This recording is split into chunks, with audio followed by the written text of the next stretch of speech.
A community's fight for justice. The afternoon sun hung heavy over Willow Creek, a tidy suburban neighborhood where every lawn was manicured and every mailbox gleamed. But on that fateful day, the quiet was shattered by a sound I'll never forget, a metallic crash followed by my daughter's scream. Just a disabled kid. Who cares if she falls? Cynthia Harrow's voice sliced through the air, cold and deliberate, as she shoved my daughter Emily's wheelchair with both hands. I watched, frozen, as Emily's frail body lurched forward, her spine twisting in a way that made my heart stop. The concrete met her with a sickening thud, and her scream faded into a silence that broke me. I'm Daniel Harper, a 52-year-old deputy commissioner with the county sheriff's office. For 25 years, I've upheld the law, believing in its power to deliver justice. But as I stood there, watching Cynthia Harrow dust off her hands like she'd just swatted a fly, something inside me shifted. She didn't know the man she'd just crossed wasn't just a grieving father, but someone who knew the system inside out, and how to bend it when it failed. Emily, my 18-year-old daughter, was born with spina bifida. She'd fought for every milestone, her wheelchair a symbol of her resilience. That day, she'd been sketching on the sidewalk, her laughter filling the air until Cynthia, the HOA president, decided she was an eyesore. Cynthia's navy blazer and polished smile were fixtures at Willow Creek's meetings, where she preached about property values, with a venom disguised as civic duty. Now, as she walked toward her BMW, her heels clicking with indifference, my wife Laura dropped her gardening trowel and ran to Emily, screaming for help. Neighbors emerged, drawn by the chaos. Mrs. Larson dialed 911, her hands shaking, while Mr.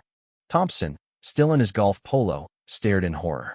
The paramedics arrived, their urgent voices confirming my worst fears, possible spinal injury.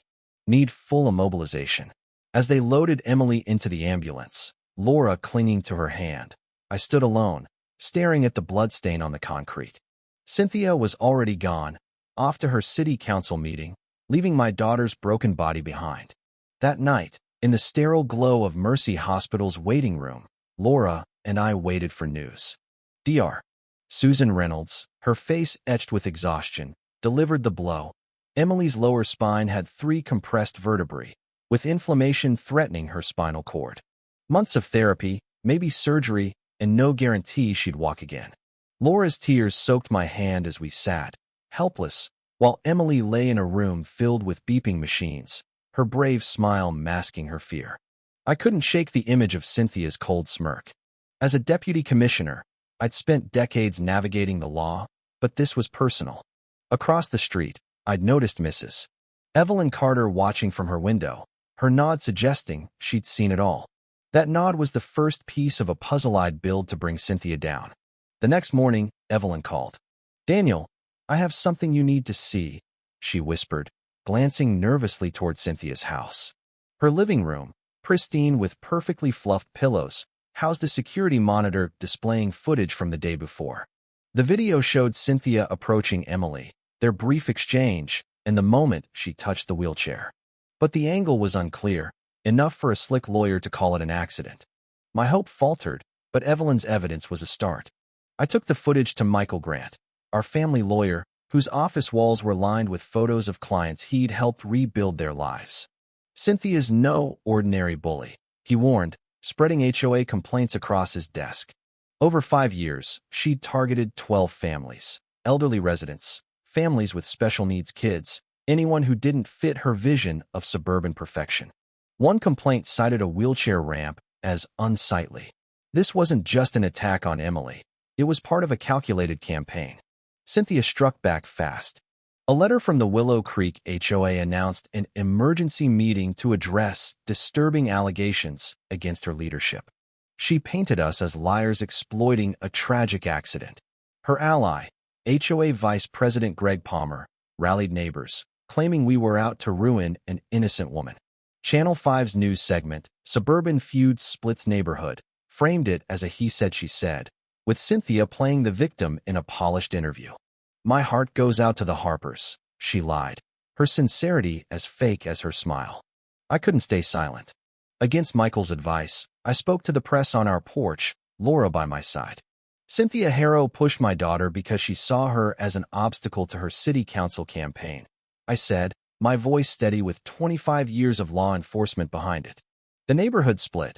Some rallied to us, others to Cynthia, believing her promises of high standards. Then came James Carter, a freelance journalist in his 40s, digging into HOA abuses. Over coffee in our dining room, he revealed a file on Cynthia's harassment of 17 families, including emails with a city official, Diane Foster, where Cynthia called Emily's ramp a visual blight. The rage I felt reading those words was unlike anything I'd known. James's evidence, combined with Evelyn's video, showed intent, but we needed more. The tide turned when a rock smashed through 16-year-old Tim Larson's window, a note warning, "Keep your mouth shut." Tim had overheard Cynthia call Emily a problem days before the attack. His terrified parents considered leaving Willow Creek. Then, Captain Reynolds, my boss, called. I was on administrative leave, accused by Diane Foster of abusing my authority. Cynthia was dismantling my ability to fight her through official channels. The worst blow was Evelyn's call. Her video file was corrupted, likely sabotaged. Cynthia's next move was another TV interview, her pink sweater and grandmotherly demeanor selling a lie of innocence. Online forums exploded with support for her, painting us as the villains. Emily, watching from her wheelchair, stopped her therapy, her spirit crushed. "I just want to hide," she whispered, breaking my heart. Hope came from Emily herself. One morning, she wheeled into the kitchen with a sketchbook, her hands steady with purpose. "I drew what I saw," she said, revealing a detailed sketch of Cynthia's malicious expression as she pushed the wheelchair. It captured what no camera could, the deliberate cruelty in her eyes. Then James called. His forensics expert, Dr. Alan Foster, had recovered the video's audio, clear as day. "Just a disabled kid. Who cares if she falls?" followed by Emily's cry. With this, Michael contacted Detective Lisa Monroe, my former colleague. She interviewed Tom Jenkins, the HOA's landscaper, who confessed Cynthia paid him $5,000 to delete footage. This wasn't just assault, it was conspiracy. Lisa secured a warrant, and Cynthia was arrested, handcuffed in front of a stunned neighborhood. Laura organized a vigil for Emily, drawing 200 residents with candles and signs demanding justice. Families shared stories of Cynthia's harassment, shifting public opinion. Cynthia's next interview backfired. Her defensive tone and dismissal of Emily as a child exposed her contempt. Her campaign collapsed, her allies silent. The preliminary hearing in February was tense.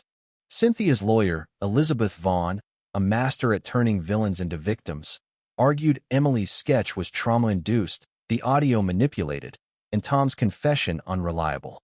But Tim Larson's testimony about Cynthia's plan to solve the Emily problem, combined with the evidence, convinced Judge Helen Carter to send the case to trial.